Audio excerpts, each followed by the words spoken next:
Hello there, my Twilight Tarot friends. So we are going to do our Twilight Tarot on this, the new moon in Cancer. It is July 9th. If you haven't watched your sun, moon, rising for the new moon draws, then be sure to check those out. All of those are uploaded and I think they've been up for a couple days now. I tried to get them all done. All right, my friends, let's see what we can see. So this is just gonna be for the collective, okay? We're gonna do the same new moon tarot draw that I do for each individual sign, okay? So the collective energies that are out there right now, how is everyone feeling about their present situation? What's the present feeling amongst the collective? Let's see. Huh. Oh, there's two there. Okay. I'm gonna say they're gonna go like that just because. And then what's the collective visualizing? So what's the collective want out of this new moon? What's everybody focused on? Okay, just the one card for that one. What intentions should we as part of the collective look at setting right now? Well, yeah, we can't set all 5 of those as pertaining to this new moon in Cancer. What intentions should we set?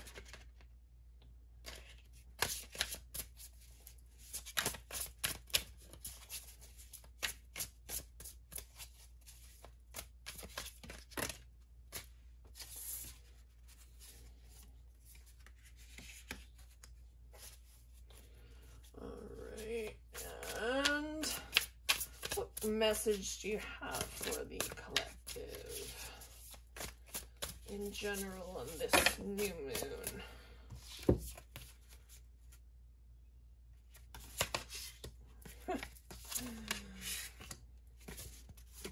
Okay. My instinct was to take them as they were. 1 1, 2 2s, and then 3. Sorry, I always see numbers. You always see numbers everywhere.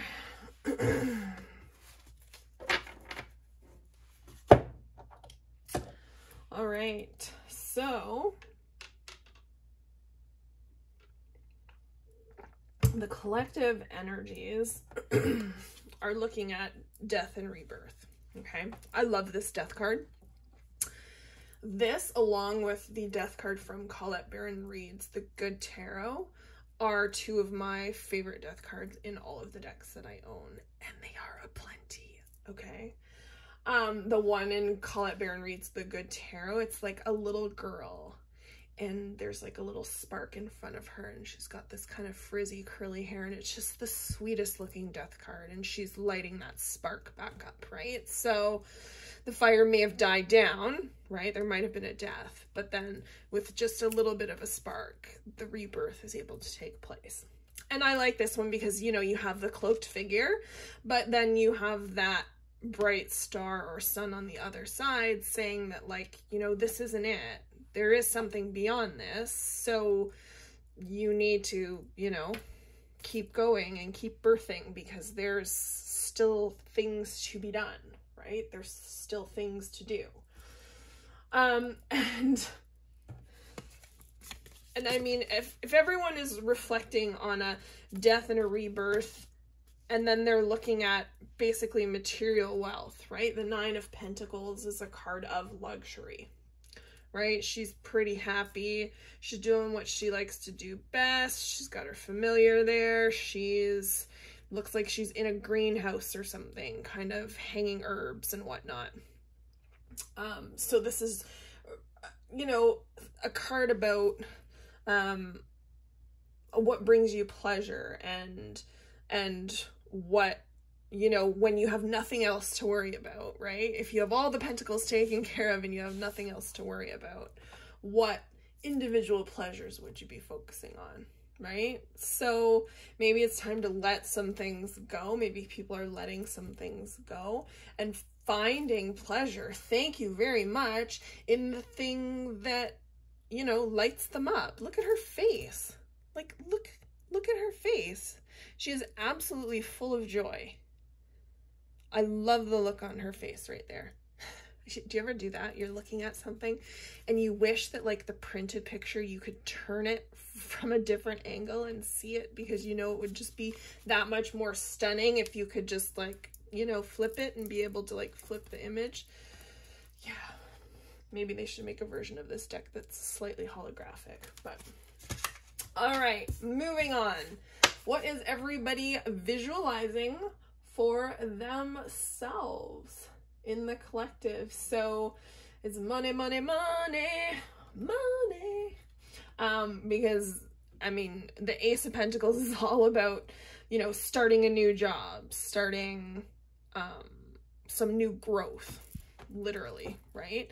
And Pentacles are earth-based, so they have a lot to do with the material world, right? So financial things, things of that nature. So maybe some people are wanting a new job. Maybe they're wanting to purchase a new house. I don't know about everybody else, but where I am, the real estate market is insane right now. Houses are going for like twice as much as they would any other time of the year. And it's mind-blowing, because with COVID and everybody being out of work, it's just crazy to figure that these people can somehow pay or take on a mortgage for twice as much money as they normally would. But I'm near Toronto, so, and I'm also near a lake. So people in my area who are selling their houses are having some Torontonians come in and pick it up, and that way they're close to the lake and summer fun and not in Toronto in the summer, right? Because that can be crazy if any of you have ever been to Toronto. It's a very busy city. So yes, people are visualizing new financial gain, right? And perhaps the thing that's lighting them up will bring them some financial gain, right? This is totally me. This is totally me.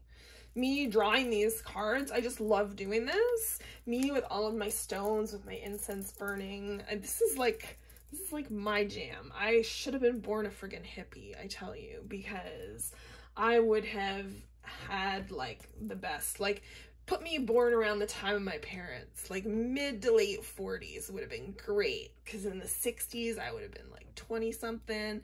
That would have been beautiful, beautiful. So, you know, people are finding things, they're letting things go, they are having that, you know, that death and rebirth within themselves. They're finding that thing that lights them up, and they're gonna make some cashola from it, or at least they're hoping. At least I'm hoping.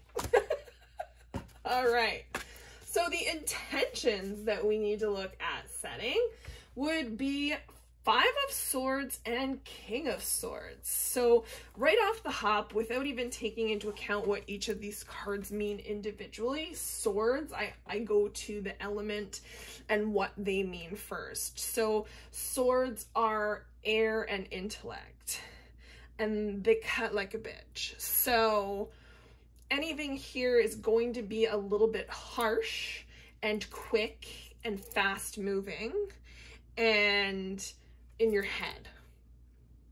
Okay, so with the 5 of Swords, we're looking at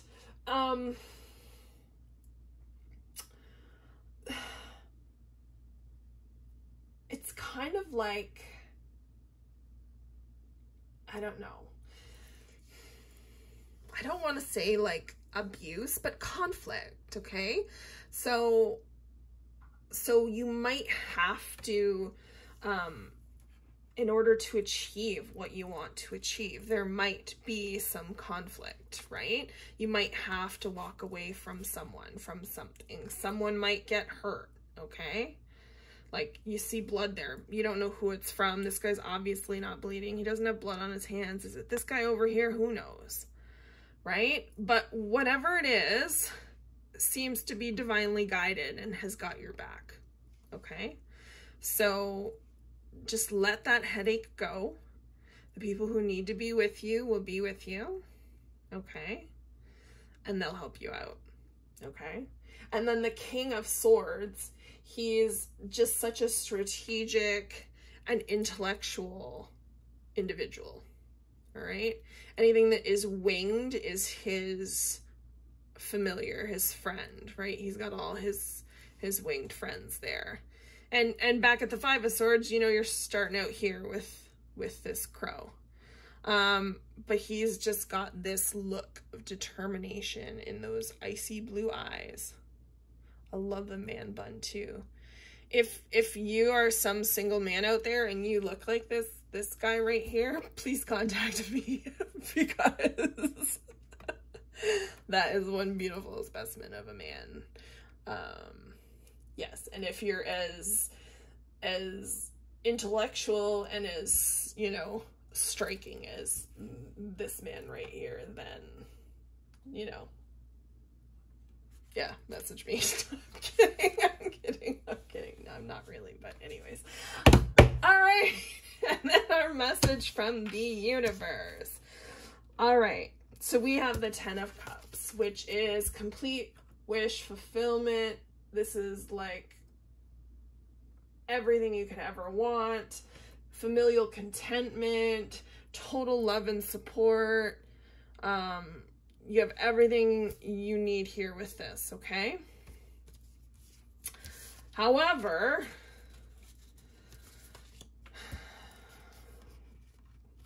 before you get to this, some of this needs to happen, all right? And I'm getting the feeling like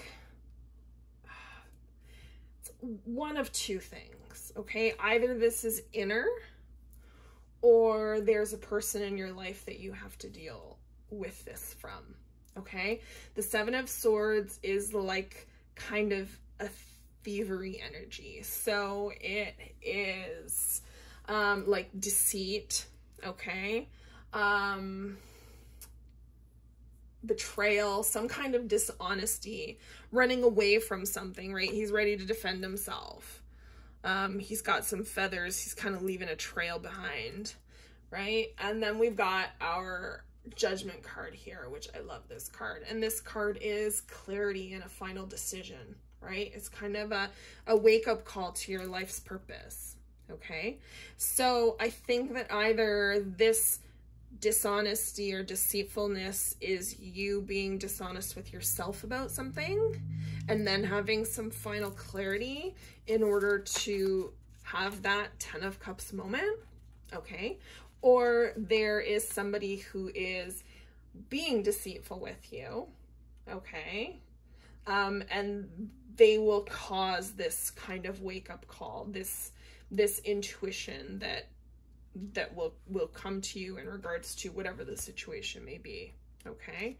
And then all of that will play itself out, and ta-da! That's your Ten of Cups. That's not a bad ending to all of that rigmarole. You know, and it's interesting that you start out with something that's like an ending and a rebirth, and then you end with a message from the universe on one of the, you know, the happiest cards that you can get in the minor arcana, right?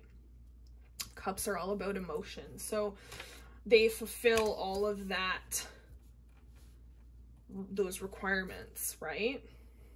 All right, my friends, I hope that this Twilight finds you well and that you have an amazing evening.